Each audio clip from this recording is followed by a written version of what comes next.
윤석열 검찰총장의 징계 청구 사유인 판사 사찰 의혹 수사를 둘러싸고는 법무부와 대검의 신경전이 이어지고 있습니다. 이 대검이 서울고검의 수사를 맡긴 데에 반발해 추미애 법무부 장관이 취임 이후 세 번째 수사 지휘권을 발동할 것이라는 관측도 나오고 있습니다. 강희경 기자입니다.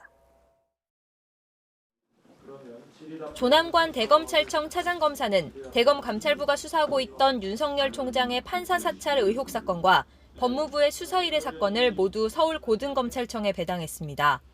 감찰부의 수사 과정에서 적법 절차 위반이 확인돼 공정한 수사를 기대하기 어려워졌다는 게 이유였습니다. 특히 한동수 대검 감찰부장이 재판부 분석 문건을 법무부에 건넨 뒤 수사 참고 자료로 다시 돌려받았다는 점이 문제가 됐습니다. 대검 인권정책관실 조사 과정에 응하지 않은 것으로 알려진 한동수 감찰부장은 SNS에 감찰을 무력화하는 내부의 공격에 살이까지 느껴진다며 강한 비판 글을 올리기도 했습니다. 법무부도 곧바로 유감을 표명하고 대응을 예고한 상태입니다. 대검이 특임검사를 승인해달라고 요청했지만 더 유력하게 거론되는 건 추미애 법무부 장관의 수사지휘권 발동입니다.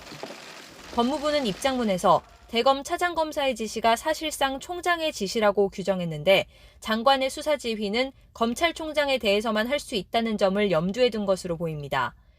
또 해당 사건은 서울고검이 아닌 서울중앙지검 관할이라고 강조하기도 한 만큼 추 장관이 서울중앙지검으로 배당하도록 지시할 거란 관측도 나오고 있습니다.